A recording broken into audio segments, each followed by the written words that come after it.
요즘은 악관절 관련 장애를 갖고 계신 분들이 굉장히 많아요.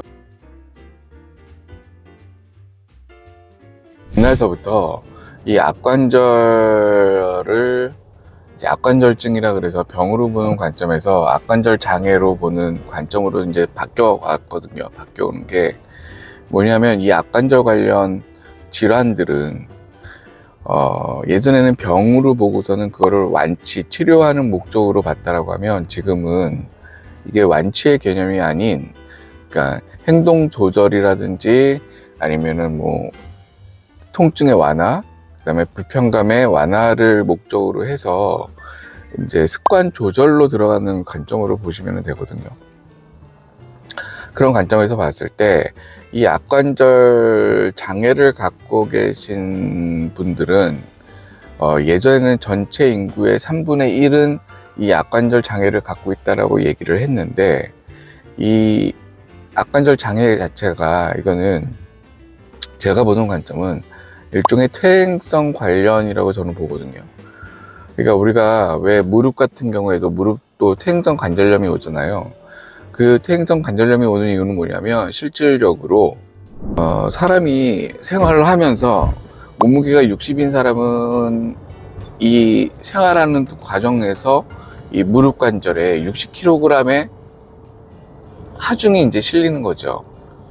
그런 상황에서 그거를 계속 생활을 하고, 어떤 때는 오래 걷기도 하고 무리해서 운동을 하기도 하면서 이 무릎 관절이 퇴행성 변화가 오는 게 그 퇴행성 관절염이잖아요. 똑같은 경우로 이 악관절도요, 관절도 그 관절이잖아요. 근데 이거를 알고 계시면 돼요. 무릎 관절은 우리가 자는 동안에 8시간 잔다고 봤을 때 8시간에 자는 동안에 혹은 앉아 있는 동안에는 우리의 하중을 이거를 받쳐 있지 않잖아요. 근데 이 악관절은 사람들이 씹는 힘이 보통 남자 여자들 같은 경우에 보통 평균적으로 봤을 때 한 25kg, 30kg 정도가 된다라고 얘기하고, 악 물었을 때는 한 40kg 정도라고 얘기를 하는데, 이게 운동선수들, 그러니까 웨이트를 치는 사람들 같은 경우에는 무거운 거를 들 때는 이를 꽉 무는 경우가 있고요. 그 다음에 배구 선수들 같은 경우에 이렇게 스파이크를 때릴 때도 점프를 해서 이를 굉장히 꽉 물거든요. 꽉 물어야지만 힘이 집중이 되기 때문에. 그래서 그런 사람들 같은 경우에는 더 악관절 장애가 심하게 올 수밖에 없습니다. 근데 앞에서 말씀드렸듯이 이 악관절 장애 자체를 요즘은 특히나 저 같은 경우에는 병으로는 절대 안 보고 장애로 보기 때문에, 이러한 장애를 갖고 있는 사람들은 예전에 3분의 1이 아니라 거의 모든 사람들이 갖고 있다고 보면 돼요. 이게 어려서 빨리 나타나는 사람들은 스트레스성으로 나타나는 아이들 같은 경우에는 중학교 때부터 나타나는 경우도 있고요. 그 다음에 이게 성인이 되면서 악관절 장애가 코를 곤다거나 이를 악물나거나 이갈이를 한다거나 이런 경우에 악관절 장애가 나타나는 경우도 있는데, 아까 말씀드렸듯이 무릎 관절은 누워있는 동안에는 무릎에 하중이 안 가잖아요. 근데 이 턱 관절은요, 자는 동안에도 어쩌면 자는 동안에 가장 많은 하중에 걸린다라고 보면 되거든요.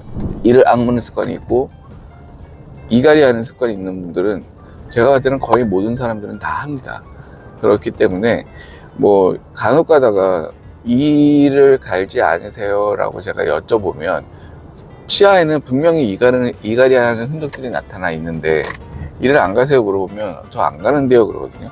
그런 분들은 생각하는 게 바득바득 이를 갈아야지만 이갈이를 한다라고 생각하는데, 그것만이 이갈이가 아니고요. 이를 꽉 문 상태에서 이렇게 막 짓이기는 거 있잖아요. 이것도 이갈이거든요. 실제로 이 이갈이가 더 안 좋아요. 근데 보통 이제 환자분들이 생각할 때는 이갈이는 그냥 바득바득 가는 소리가 나는 거라고 하는데, 차라리 가는 소리가 나면 그게 더 안전하거든요.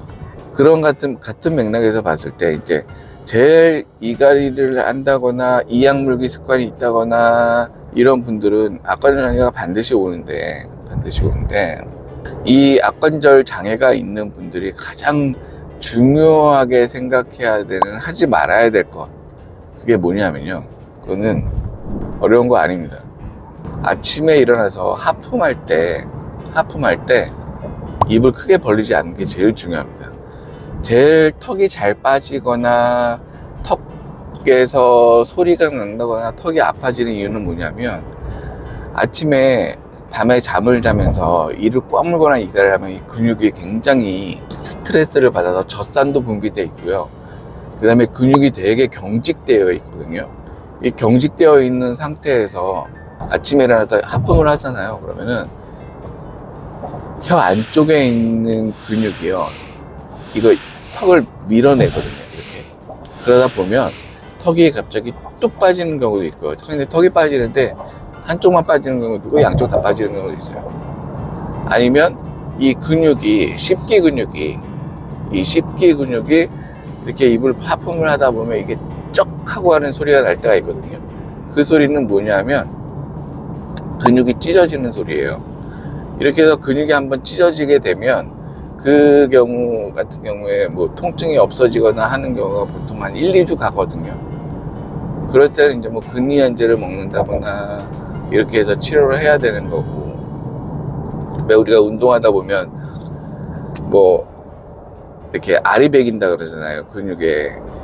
이게 자는 동안에 계속 이를 악물거나 이를 꽉 무는 습관이 있으신 분들은 그게 이제 자는 동안에 알이 배겨 있는 상태에서 이거 근육을 풀어주지 않고 그냥 있는 힘껏 또 한번 움직인다라고 생각하면 돼요. 그러면 근육 파열이 반드시 일어난다고 보면 되고, 그렇기 때문에 박관절 장애가 있는 분들 같은 경우 제일 조심해야 되는 거 하품입니다. 하품할 때는 항상 입을 크게 벌리지 않고 여기에 공간을 굉장히 늘리는 거, 눈도 크게 뜨고 이렇게 해서 하품을 하시는 게 제일 좋습니다. 하품을 하시는 방법을 선택을 하셔야 됩니다.